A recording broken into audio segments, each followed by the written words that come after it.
To pass the time on the flight down to Canberra this morning, I was reflecting on the number of times I've visited the National Library. The first time was when I was a teenager back in the 1970s. I can't remember whether it was when I was at school or during my first year at university, but I do remember the purpose of the visit. I wanted to find out the origin of my surname, Maguire. Or rather, I wanted to get confirmation that Maguire means brave, daring, charismatic, a great leader, a giant among men. So my parents and I entered the library and we found a helpful librarian.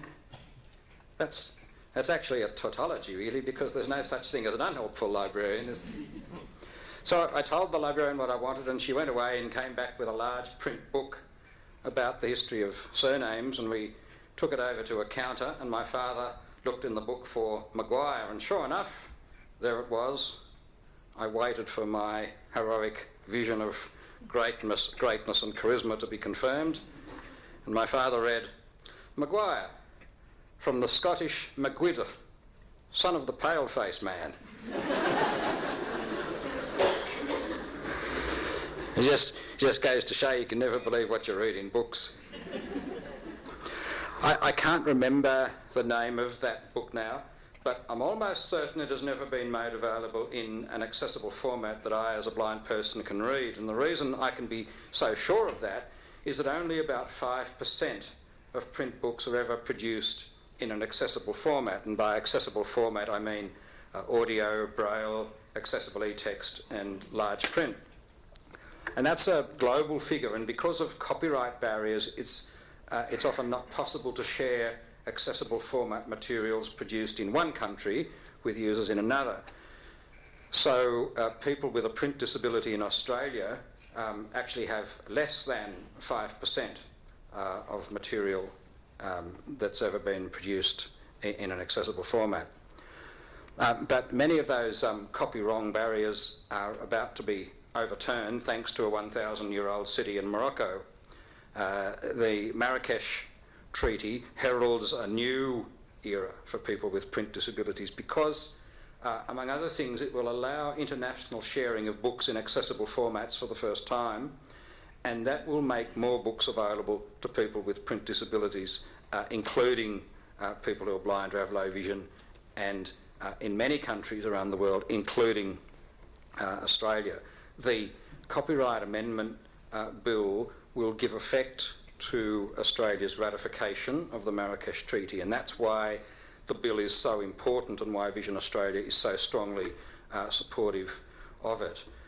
However, the bill does more than provide the legal framework for implementing the Marrakesh Treaty. It also introduces amendments to the Copyright Act that will reduce some of the long-standing copyright-related barriers that have prevented equal access to books up till now. A few years ago, Stephen King wrote a novella called The Library Policeman, which was published in a collection titled 4 Past Midnight. It begins in a pleasant and benign way, but as you might imagine of a Stephen King story, it takes some decidedly unbenign turns, including introducing a soul-sucking vampire and the library policeman. The library policeman is sort of an otherworldly manifestation of our deepest fears and our most repressed memories. And both the vampire and the policeman are eventually subdued by a ball of red licorice. In a parallel universe not all that far removed from ours, Stephen King and I have swapped places. I'm the one writing the books and making the money, while he's up here trying unsuccessfully to make his presentation half interesting. My latest novel in this parallel universe is called The Commercial Availability Test Policewoman. And at this point our two parallel universes intersect because of all the copyright-related barriers that get in the way of equal access for people with print disabilities. The current requirements of the commercial availability test represent probably the most egregious. Now, I work in the Government Relations and Policy team at Vision Australia, and Vision Australia is the largest provider of library materials in accessible formats in Australia, and we have 16,000 borrowers who are blind or have low vision. We produce ourselves around 500 titles per year in a number of accessible formats, including DAISY, audio and Braille, and I'll get back to DAISY audio in a little while. The current statutory licensing provisions of the Copyright Act require that before we can produce a title, we must apply a commercial availability test, which basically means that we must check to see if the title is already commercially available in a similar format to the one we want to produce. Now, put like that, this test seems or sounds fairly benign, and we're certainly the first to acknowledge the legitimate rights of authors and copyright holders, but like a Stephen King novel, the test quickly turns nasty.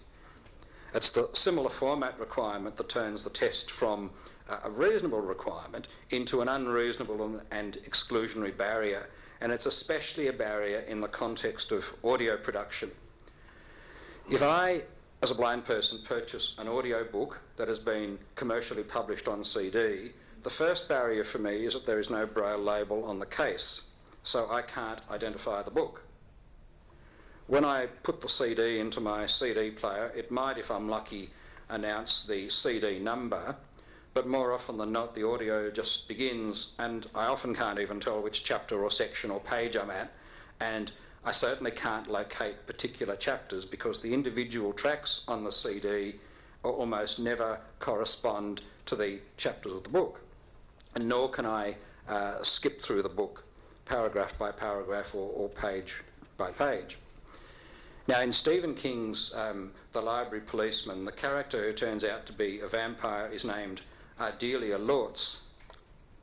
Now, if I asked you to write down how you'd spell that, I'm sure I'd get a range of suggestions, and none of those suggestions might actually be correct. And if I listen to that novella on commercially available CD, there's no way I can check the spelling of this or any other unfamiliar name, and that's not equal access. So earlier I mentioned that Vision Australia produces books in DAISY audio format. DAISY is an acronym for Digital Accessible Information System, and it was designed to be a complete audio substitute for print, and it's based on a combination of the MP3 and XML formats. What this means in practice is that using DAISY you can structure an audio book and include information that isn't generally included on commercially available audio books. If I put a DAISY CD into my DAISY player, it will announce the book title and it will allow me to navigate by chapter or section or whatever level of structure has been included when the book was produced. If I remove the CD and put it back again later, I can continue reading from where I left off, which is not the case with a standard CD. The DAISY format then is able to provide equivalent access to print for people who are blind or have another print disability. And if it sounds good, that's because it is. But the commercial availability test doesn't distinguish between ordinary audio and DAISY audio. So if a title is commercially available in standard audio, which doesn't provide equivalent access, then we can't produce it in DAISY audio, which does provide equivalent access. Because commercially available audiobooks are rarely produced in DAISY format, people who are blind or have low vision rarely buy them. And if the commercial availability test prevents Vision Australia and other organisations from producing these titles in DAISY format, it means that people who are blind or have another print disability simply never get an opportunity to read them, which is not only discriminatory, but it also does nothing to promote the work of authors. Now, it actually gets worse than this because the commercial availability test prevents us from producing a title in DAISY format, even if a publisher only has plans to produce it in a non-DAISY format, and publishers also often require us to withdraw a DAISY title that we've already produced or started to produce if they decide to produce the same title in audio format, even though it won't be in DAISY and therefore doesn't provide equivalent access. So in view of the burdensome, inequitable and wasteful consequences of this current form of the commercial availability test, we very much welcome and support the changes that are proposed in the Copyright Amendment Bill, because once the changes have been legislated, the commercial availability test will apply only to the specific accessible format that's required by a person with a disability. So, for example, if a title is not commercially available in DAISY format, Vision Australia will be able to produce it in DAISY, even though the title may be commercially available in a non-DAISY format. And these changes are in line with the requirements of the Marrakesh Treaty, and they will have substantial benefits for us as a provider of library services, and also for people with a disability. However, it will be important to have ample guidance material available to raise awareness in the publishing industry about the needs of people with a print disability and the characteristics and benefits of the various accessible formats. Because one of the things we've found over the years in dealing with publishers is that there's often a very low level of awareness of those things. One of the most exhilarating things about parallel universes is that they stretch from here to infinity. And incidentally, yesterday I asked Siri how far it is to infinity, and she helpfully replied, "Which infinity?" There's another parallel universe where Stephen King and I have swapped places. He's up here while I'm off on the book tour for my latest novel, The Copyright Act, Section 200AB, Police Dog. And just as I'm about to book my first-class flight for my holiday in Marrakesh, there's a jolt and a time warp, and I'm back. The parallel universes have collided again. When you or Malcolm Turnbull or Bill Shorten or Stephen King or anyone else without a print disability go into a bookshop and purchase a print book, you know with absolute certainty that you can read it legally. You know that the library policeman won't be paying you a visit to take the book away from you. They might come and suck your soul, but they won't take the book away. But it's different for me. I can go into that same bookshop and purchase the same print book, but until I convert that print book into an accessible format such as synthetic speech or braille, I can't read it because I have a print disability. Now, fortunately, scanners and OCR software now allow me as an individual to do that conversion for my own use, but as soon as I convert a print book into a format that I can read, I lose the absolute certainty that I'm reading the book legally. Now, I'm not necessarily reading the book illegally because I can take advantage of the current Section 200AB(4) of the Copyright Act. Now, the word on the street is that there's a parallel universe where someone actually understands Section 200AB of the Copyright Act.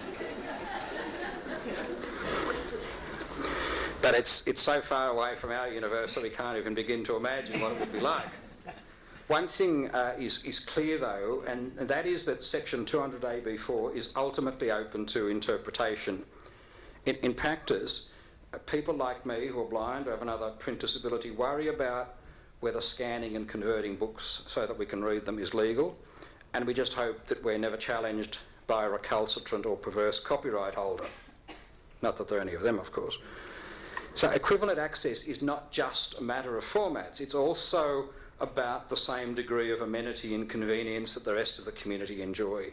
We don't believe that Section 200AB(4) provides that same degree of amenity and convenience. Now, our preferred approach for providing certainty would be to replace Section 200AB(4) with a specific exemption similar to that provided in the UK Copyright (Visually Impaired Persons Act), which was passed in 2002. This exception allows a person who is blind or has low vision to produce a one-for-one accessible copy of anything to which they have legitimate access. We do recognise, though, that amending the Australian Copyright Act 1968 to include such an exception would require a lot more consultation and take quite a lot more time. And so we're therefore pleased that the Copyright Amendment Bill provides or proposes replacing Section 200AB(4) with a fair dealing exception. The principles of fair dealing, of course, are well established for other purposes such as education, and the notion of fair dealing is much more intuitive and readily understood than 200AB4. Now, a fair dealing exception is still ultimately subject to interpretation, but provided there is sufficient guidance and illustrative material to accompany the amendments, we believe that the fair dealing exception will result in a much greater level of certainty than 200AB4. Now, I've read Stephen King books in a variety of formats, including audio, braille and e-text, and some of these I've borrowed from the Vision Australia Library. I've also purchased quite a few of them in print and scanned and converted them myself into an accessible format. If I lived in the US, in this university, is not a parallel one, I'd be able to access almost all of Stephen King's books via the Bookshare service. Bookshare is an online accessible digital library for people with disabilities. It was established following passage of the US Digital Millennium Copyright Act, and US citizens with a disability now have access to a collection of 290,000 books that can be downloaded and read using synthetic speech or braille. Bookshare is able to make some of its collection available to people with a disability in other countries, but only to the extent that publishers have given specific permission. Currently, people with a print disability in Australia can access 193,000 Bookshare titles. Now, that actually sounds a lot, but in fact it's the lowest number of any country in the world, and it certainly doesn't include most of the Stephen King books. But the Marrakesh Treaty will clear the way for Bookshare to make its entire collection available to people in Australia who have a disability. And so it's really important, therefore, that the treaty is implemented in such a way that there are no copyright-related barriers that would prevent Australians from accessing that entire Bookshare collection. And to this end, we've had some very constructive discussions with the Department of Communications since the beginning of the consultation process, and I do want to congratulate the Department for the thoroughness of the consultation process on the amendment bill, and the degree to which it has been willing to engage with the disability sector.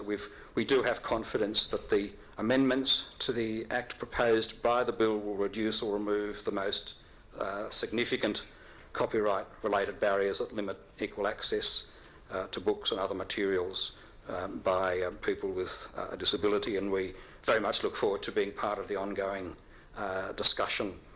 Now, I've been involved in advocacy around copyright and print disability for over 25 years now, and I've often felt that progress is achieved with glacial slowness, and indeed that copyright reform is impossible. A song springs to mind that I think sums it up. It's by the Scottish band Delamitri, and the chorus contains the lines, "Nothing ever happens, nothing happens at all. The needle returns to the start of the song and we all sing along like before." The Marrakesh Treaty has moved the needle to a new song, and it's laid the foundations of a new paradigm of information access for people with print disabilities, not only in Australia but worldwide. There are exciting things happening, and then happening not in some speculative parallel universe, but in ours, and they're happening here and now, and it's awesome to be a part of it. I think it would be fair to say the existing set of exceptions for archives, libraries and the key institutions in the Copyright Act comprise a complex, often difficult to interpret and apply in our institutions. So we all really support the proposed changes. I'm going to particularly talk about the relationship in terms of the preservation copies and unpublished works and how they affect us today. Oops, geez. iPads are good, but when you hit the wrong part, you actually go to the end of your presentation. I want to emphasise also that that they are very positive, these changes, and long overdue. The bill represents very positive developments, especially in ensuring the long-term preservation of our documentary heritage by replacing the current preservation copying exceptions for libraries and archives with simplified exceptions are now going to be uniform across all materials without restricting format or number of copies, and applicable to the activities that we decide are necessary in our institutions. Obviously, the ending of perpetual copyright in unpublished works and offering guidance on the use of orphan works where the author is unknown is also really strongly supported. All these changes will help promote and ensure that material which is damaged or deteriorating can now be proactively preserved before the permanent loss occurs, and that's an important change with the Act proposal changes. In doing so, and by ending the perpetual copyright which currently applies to unpublished works, the amendments proposed will also increase the amount of digitised material available and accessible. Moving on, I think so. I'm going to talk preservation, research, copying in terms of copyright protection for unpublished works. Generally, I thought I'd give a brief perspective of government archives and the space we hold in the cultural area. We hold historical government records which contain significant cultural, historical and evidentiary holdings that are of interest not only to the community and business sectors, but generally we'd say they're probably of a non-commercial nature.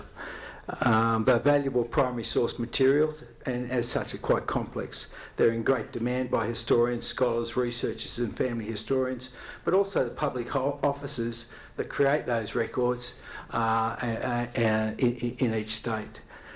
And that is because they offer great insight into social history. They have also legal importance in establishing evidence of rights and entitlements. And for a public office, there are also important means that public officers, governments and officials are also held accountable through their actions by the good record keeping practices which are endorsed, followed.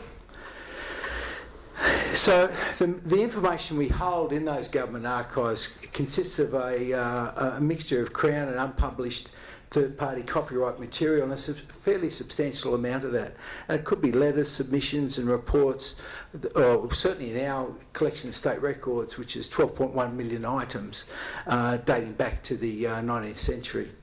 The unpublished third-party material is often received in the course of public business and incorporated into the official records of government, but it does therefore present a problem for us.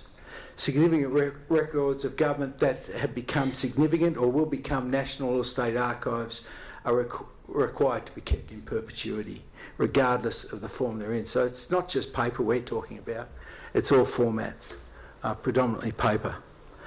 The most significant practice we have in our institutions, as the libraries, to preserve this material and make it accessible is digital, and the digitisation of those records and information, which then go into online access programs.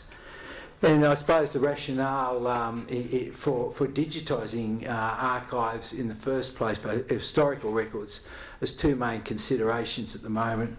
The preservation of that record content and access where access can be applied without restriction.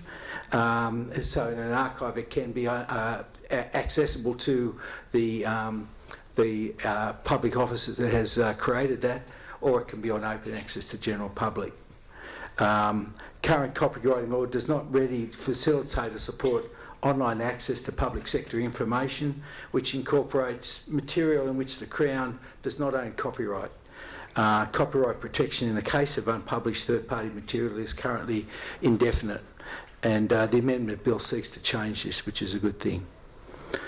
I might add too that in New South Wales, where we have an enabling act called the State Records Act 1998, that actually has a section 76 in it, which enables us to apply for the ability to apply Crown copyright to the material we hold, and we've actually done that. So for most cases, for general use, we hold the Crown copyright for the state, and we can apply it to a range of materials, provided it doesn't have sort of commercial implications or complex uses.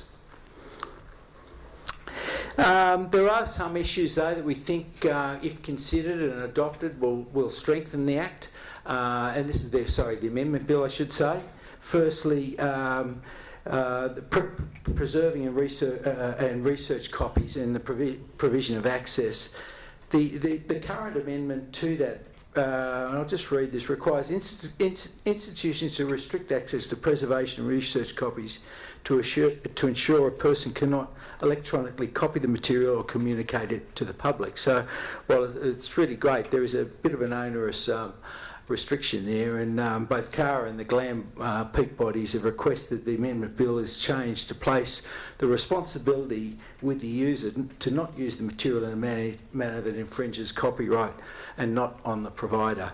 For obvious reasons, obviously it is difficult to say that once material is digitised and you've given it to him in a digital copy, that it's not actually going to be made available to the public. It also brings up other implications, potentially around compliance, and whether the status of that material could change depending on the use or other things that happen. The second thing we asked that was clarity regarding the source for creating a copy, and this is again due to regarding preservation and research copies. I might add that a lot of these things I'm talking about here are really to do with government archives and how it affects us. The proposed amendments require preservation and research copies be made from other copyright material. But in essence, the other copyright material simply refers to copyright material, which it can include a preservation copy and not just the original format of the material. So it may be overreading what is written, but it appears that the current wording could result in the need to redigitise material from the original when the preservation formats have changed. This just seems a bit inefficient. I'm sure it's probably not the intention, and hopefully it'll be clarified through our submission when the final Act comes out. The third thing was about, again, preservation research copies. It was around a requirement for the institution to continue holding the original form. While that the proposed amendment requires an archive or library to continue to hold that form through a preservation or research copy, even though that has been made. Now, in some cases, there wouldn't be too many, but there would be some cases where that would prevent us from making a copy and then destroying the original. And those sort of cases could relate to, and we often get in our, when we have records transferred to us as archives, we have to put them through a clean area because they're contaminated. We've had asbestos contaminated records coming out of the public hospital system. We often get mould and mildew and other things, but there could be hazardous things. Sometimes they're fuming. In the case of acetate film negatives, they're already giving off gases. Not that it's dangerous, but it is certainly unpleasant. And also in the case of obsolete technology equipment like old discs and whatever, it may not be necessary to really keep them after we've digitised it. But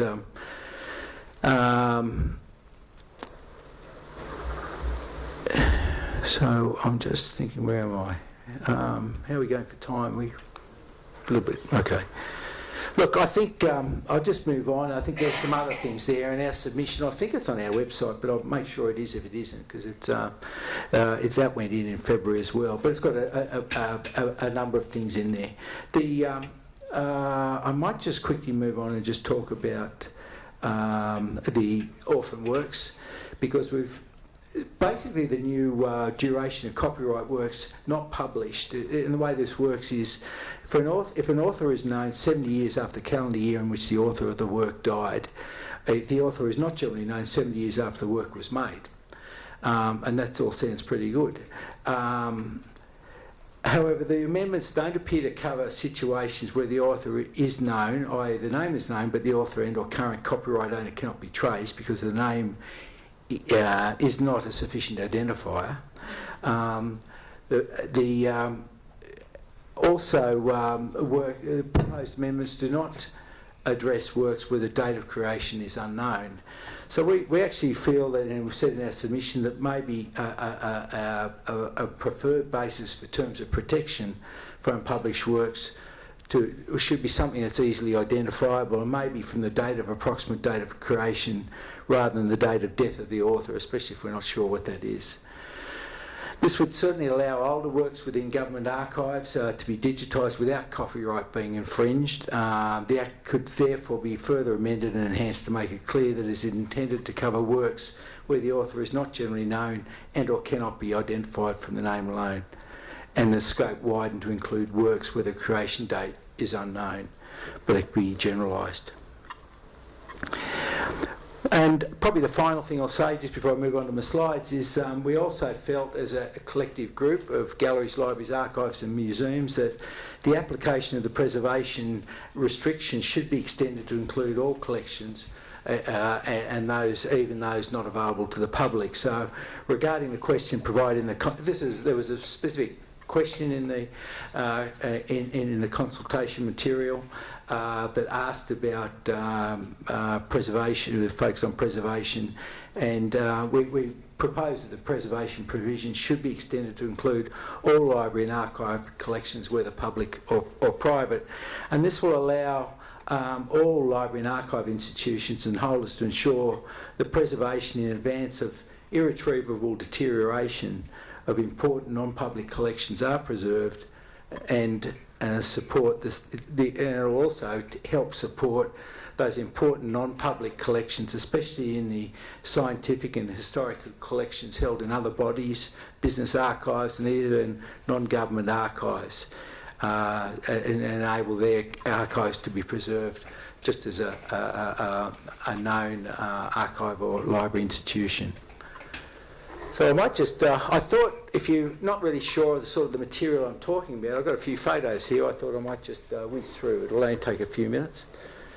We actually have a project at State Records Authority. We're calling it the Emergency Digitisation of Archives at Risk, and it is a project, $3.5 million project we started at Christmas.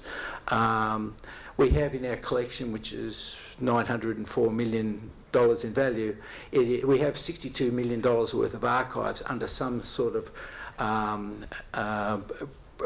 preservation or we deem to be at risk. So we won't do all of that in this, but certainly we'll make a headway with the really important stuff. Significantly, in that first tranche of work we're doing, the only paper-based or manuscript type material is what we call our jail photographic book collection. I think there's about 40,000 images in here, and these range from the mid-1800s, about the 1850s, when photography first came in. They're a fantastic collection of really deep information. I couldn't fit the whole page on here to make it, so I took the relevant piece at the top. This chap was sentenced for forgery and littering. So, 3 years he was given for that. But these are in bound volumes at the moment. We've actually got them out being digitised by an external company at the moment, and they'll come back as really high definition images. But the preservation piece here is not so much the pages; it's the albums. You know, they're quite heavy, and they're deteriorating quite badly. Another one, and this fellow was given 15 years. He also had George Wilson. He had 2 aliases.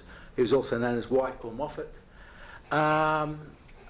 15 years he was given, and the offence was buggery, as it appears up there.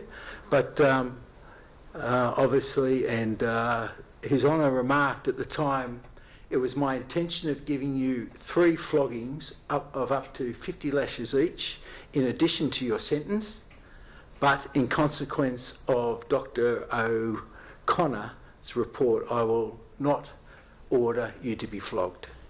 So, you know, it seems outrageous today, but you know, we've got this sort of rich history embedded in our material. I'm sure you've all seen image collections, moving image collections. These are also part of this emergency digitisation part that we're doing at the moment, and this is all obsolete technology, I suppose, really, which is going to make it a challenge to actually transfer if we leave it too long. This is more recent. No, sorry, this is not the one that's more recent. The next one is more recent, but again, magnetic tapes, so analogue tapes, and it's a real problem. Again, obsolete technology. We're looking at moving this across. I don't even, we've got also a lot of computer discs and old DVDs. This one is more recent, but still obsolete technology. So for us, it's a real challenge. This was Sydney Olympics 2000, and on DVC Pro 50s, which were the state of the art at the time, and now nobody would even know what that is. But we've got thousands of them. So it's something that, again, we're trying to salvage before and transfer that to another format before they're permanently lost. Okay, and acetate film negatives, permanently damaged. Some of these, they're beyond hope, and they're single negatives. This is actually an acetate moving image can, and probably the corrosions come from the leakage of the contents internally, which is probably that one. So that's actually really suffering vinegar syndrome. It's completely damaged and irretrievable, that one. And obviously to actually get that there, we need dedicated, and we're very fortunate.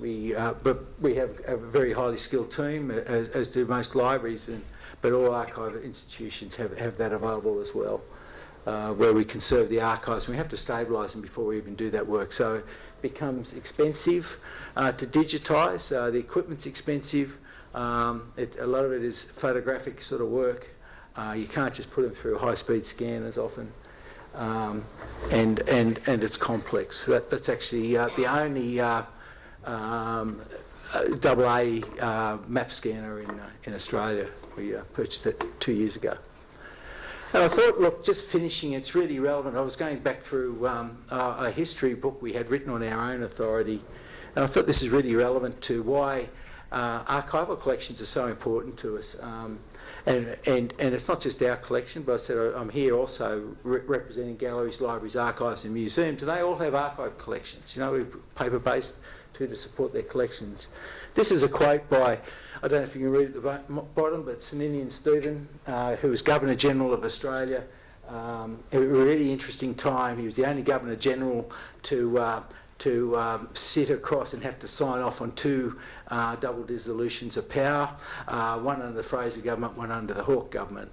But he gave a speech at International Archives Week back in 1984, and it kind of sums up why these records, which are now archives, are so important to us. And it just says, for those that can't read it, without archives there would be little verifiable past, and mankind would be left with no more than the fleeting present and the unknowable future. So I'd just like to thank you again. Oh, if you're interested to know what that church is, that is actually the resting place for Arthur Phillip.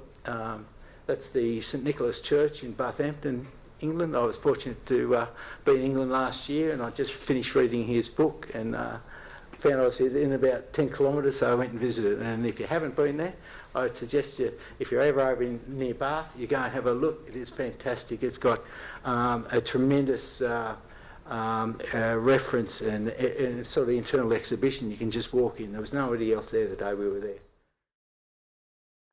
I wanted to pick up on something that Bruce was talking about parallel universes, and, you know, can we imagine for a moment a parallel universes where, you know, rights holders and user groups get on and we all sit down and we negotiate a perfect outcome, and we all put all of our differences to one side and we come up with constructive suggestions and constructive law reform, and we, you know, we can leave and compromise and all of those things. And I think it's fair to say that the history of copyright reform globally does not suggest that that happens all that often, but I'm actually really happy to talk about this bill because I think it's actually been a really shining example of perhaps a little bit of copyright utopia where we can actually get some constructive things done when we're all willing to work constructively. So what I want to talk about today are two aspects of the educational provisions of the bill and also the safe harbour provisions of the bill. I might just give you the quick rundown of what the bill does, and then I want to give you a little bit of context and framing and some of the reasons why these changes are seen to be so important to the sectors that are asking the government to implement this bill. So the first change that the bill does is to simplify the current educational statutory licensing system. So at the moment, parts 5A and 5B of the Copyright Act take up about 40 pages-ish of the Act. They are relatively dense, they are relatively incomprehensible, they are relatively complex, and there's approximately 5 people in the country that can actually understand them. We've talked about the sort of utopian world of where copyright owners and users all kind of get on and sing Kumbaya. Going back to another process where that was not the case was the ALRC Copyright Review, which really did focus on the question of fair use and, fair use or not fair use, that is the question. But there were some other recommendations that came out of the ALRC process, one of which was to simplify and streamline these statutory licences. And so in some discussions with government late last year, people have already referred today about the idea of whether there was some low-hanging fruit that the government might be able to do and implement to solve a few of the problems along the way, rather than tackling the sort of big behemoth that has become the fair use debate.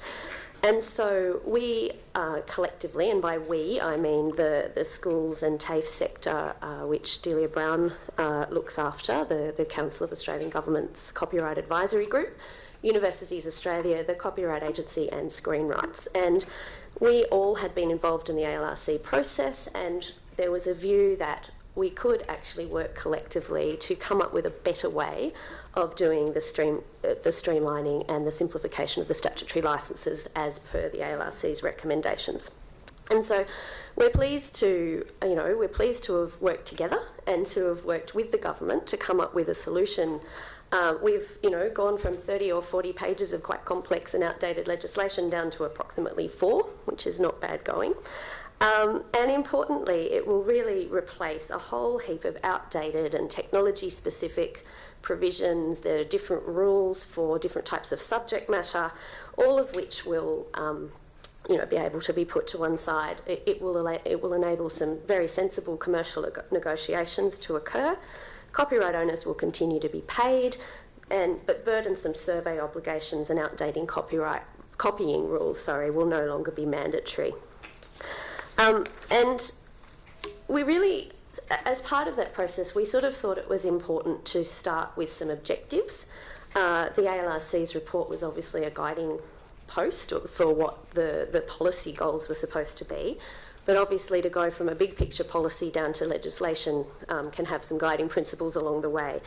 And so the first step in the collaborative process was to work out some guiding principles that the parties were trying to achieve in implementing the reforms. And so we collectively agreed on 7 principles for reforming the statutory licence. Firstly, that the 2 separate licences, 5A, which is the Screenwrites licence, which deals with broadcasting or broadcast works, and 5B, which is literary, musical, dramatic and artistic works, could be consolidated into one simplified statutory licence. We could get rid of some of the duplicative administrative provisions, and I think we could cut about 3 or 4 pages of just overlap purely by that one step alone. The second was that we could go through and have a look and agree that there was a whole series of really quite outdated and obsolete provisions that could be removed. One example is that there are some very quite complex notice requirements where people have to put these particular form of notices on materials, and with the development of digital technologies, it's actually virtually impossible to comply with some of those things in practice. A very important goal was to ensure that the statutory licences operate in a technology-neutral manner, that there should be a principles-based approach to determining the scope of the licences.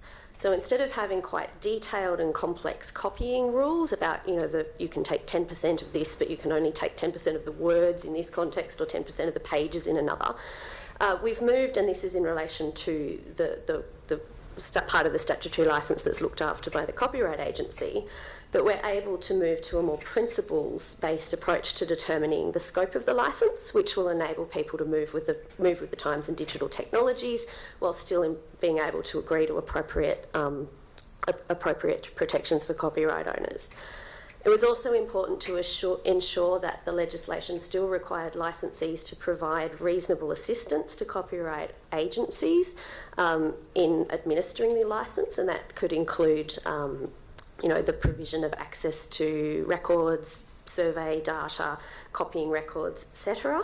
But we wanted to make sure that we had flexibility that would allow the parties to reach agreement on these administrative matters rather than having have the rules set out in the legislation. It was agreed that we would preserve the jurisdiction of the Copyright Tribunal for any aspects of the statutory licence where agreement can't be reached.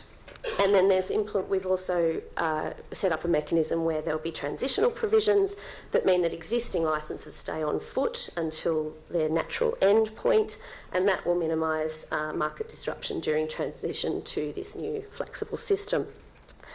We also acknowledged that this reform was entirely consistent with the government's red tape reduction agenda, getting rid of a lot of this sort of administrative and transaction costs that go along with the current statutory licences. And I guess the political context with that is we've heard a lot about the Marrakesh Treaty today, and it's a very important treaty, and obviously there needed to be some legislation that would be introduced into the Parliament to implement the Marrakesh Treaty. And so it appeared to be an excellent opportunity that if there was a bill coming to implement Marrakesh, that these simplification provisions for the statutory licence could be implemented at the same time. And so they're in the bill. We think the drafting, subject to a few minor comments, and did a very, very good job.